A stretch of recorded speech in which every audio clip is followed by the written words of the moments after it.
Shalom, Om Swastiastu, Namo Buddhaya, Salam Kebajikan. Perkenalkan kami dari kelompok 6 dengan saya Salsabila Lubis, Casta Kusunduru, saya oleh Salisa Rauka. Di video ini kami akan mengajak kalian untuk mengalami sejarah yang jarang kita dengar tentang bagaimana perempuan meraih pendidikan di masa kolonial. Nah, penasaran kan kayak gimana perjuangannya dan faktor-faktor apa saja yang membuat mereka sulit mendapatkan pendidikan? Tapi jangan salah, walaupun terbatas pendidikannya, itu mempunyai dampak besar yang membuat peran sosial dan politik perempuan di sana. Tanpa berlama-lama, yuk simak videonya.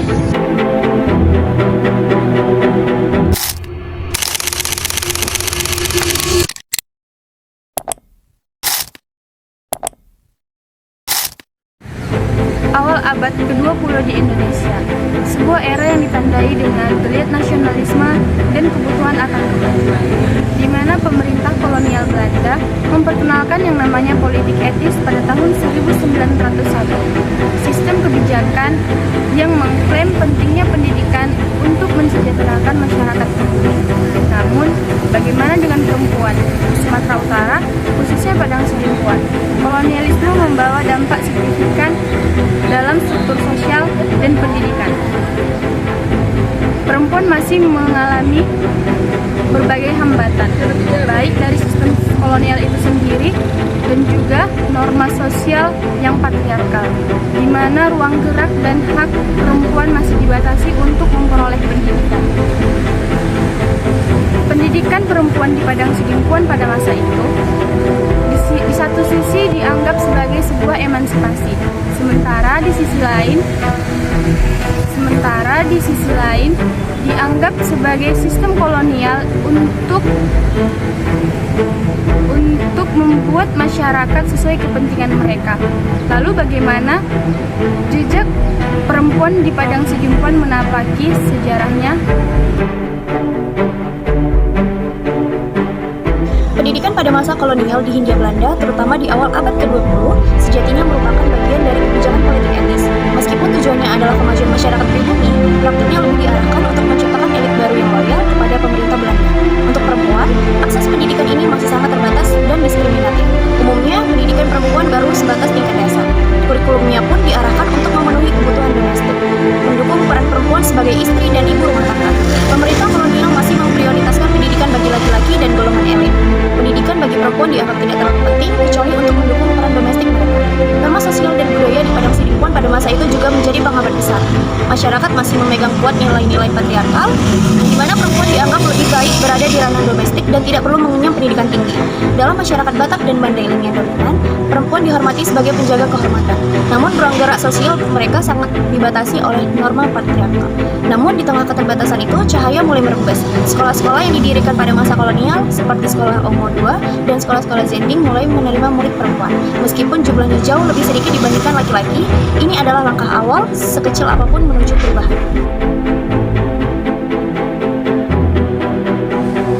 Perubahan tidak datang begitu saja. Ia lahir dari suara-suara berani dan pergerakan kolektif. Munculnya organisasi pergerakan nasional dan berkembangnya pers pada masa itu di Sumatera Utara, terutama Padang Sidempuan, turut mendorong perubahan pandangan masyarakat terhadap pendidikan perempuan. Pers pada masa kolonial menjadi media yang penting untuk menyebarkan gagasan emansipasi dan pentingnya pendidikan bagi perempuan. Surat kabar dan majalah pergerakan untuk menyuarakan hal ini merupakan wadah tokoh-tokoh perempuan pada saat itu. Sebuah studi kasus yang sangat relevan adalah keberadaan Butet Satija, seorang tokoh di balik koran Perempuan Bergerak yang terbit pada tahun 1919 di Delhi. Perempuan Bergerak dikenal sebagai salah satu koran perempuan atau feminis pertama yang secara eksplisit membahas isu-isu emansipasi, pendidikan, serta peran perempuan dalam masyarakat. Penerbitannya di Delhi menunjukkan adanya pergerakan intelektual dan kesadaran gender yang tumbuh di Sumatera Utara pada masa itu. Koran ini berfungsi sebagai platform vital untuk menyebarkan gagasan kemajuan, menyerukan kesadaran akan hak-hak perempuan dan pentingnya pendidikan. Kehadiran media semacam ini secara langsung berkontribusi pada diskursus publik di Sumatera Utara, termasuk menjangkau masyarakat terdidik di Padang Sidimpuan, dan mendorong perubahan pandangan terhadap peran perempuan di luar ranah domestik. Selain pers, organisasi pergerakan nasional seperti Sarekat Islam dan organisasi perempuan lokal juga aktif memperjuangkan hak-hak perempuan untuk memperoleh pendidikan. Mereka mendirikan sekolah-sekolah khusus perempuan dan mengadakan kursus-kursus keterampilan yang bertujuan meningkatkan kualitas hidup perempuan pribumi. Melalui pemberitaan dan diskusi di media massa, isu-isu pendidikan dan emansipasi perempuan semakin dikenal dan diperjuangkan oleh masyarakat luas. Pendidikan sosial bisa berbatas membuat dampak signifikan terhadap perubahan sosial dan politik. Perempuan di Padang Sidimpuan terbukti bahwa ilmu pengetahuan memiliki kekuatan selama perempuan yang mengenyangkan pendidikan dan terlibat dalam organisasi sosial menjadi dalam kemasyarakatan. Mereka tidak hanya berperan di bidang pendidikan, tapi juga aktif dalam organisasi sosial dan pergerakan nasional. Mereka menjadi pelopor perubahan di lingkungan sekitar dan berperan dalam pergerakan emansipasi serta pergerakan nasional pendidikan, juga memberikan kemampuan akses terhadap pengetahuan dan keterampilan yang sebelumnya hanya dimiliki laki-laki. Hal ini membuka peluang bagi perempuan untuk berpartisipasi dalam ruang publik. Meskipun masih dalam skala yang terbatas, perempuan terdidik di Padang Sidimpuan menjadi inspirasi bagi generasi berikutnya untuk terus memperjuangkan hak-hak mereka, termasuk hak atas pendidikan yang setara. Kisah-kisah perempuan Batak yang bersekolah pada masa kolonial menunjukkan bahwa pendidikan bukan hanya alat untuk memperoleh pengetahuan, tetapi juga sarana untuk membangun kepercayaan diri dan memperluas peran sosial mereka untuk menjadi guru aktivis, bahkan penulis yang menyuarakan isu-isu perempuan dan pendidikan di media. Sejarah pendidikan perempuan di Padang Sidimpuan pada masa kolonial adalah cerminan perjuangan panjang menuju kesetaraan dan kemajuan meskipun dihadapkan pada berbagai keterbatasan. Perempuan-perempuan terdidik telah membuktikan bahwa pendidikan adalah kunci utama perubahan sosial dan emansipasi. Dampak dari terbukanya akses pendidikan, meskipun terbatas, sangat signifikan. Munculnya kelompok perempuan terdidik di Padang Sidimpuan menjadi pelopor perubahan sosial, baik sebagai guru aktivis sosial maupun anggota organisasi perempuan.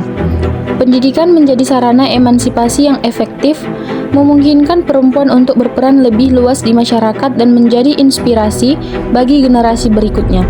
Semangat dan perjuangan mereka menjadi inspirasi bagi peningkatan kualitas dan akses pendidikan perempuan di masa kini dan mendatang.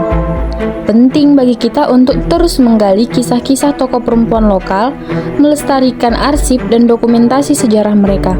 Mari kita perkuat pendidikan gender di sekolah agar generasi muda lebih memahami pentingnya kesetaraan akses pendidikan bagi semua, tanpa memandang gender. Sinergi antara media, organisasi perempuan, dan lembaga pendidikan perlu terus diperkuat untuk memperjuang hak-hak perempuan dengan memahami sejarah kita. Kita dapat terus melangkah maju, memastikan setiap perempuan memiliki kesempatan yang sama untuk meraih pendidikan demi masa depan yang lebih adil dan setara.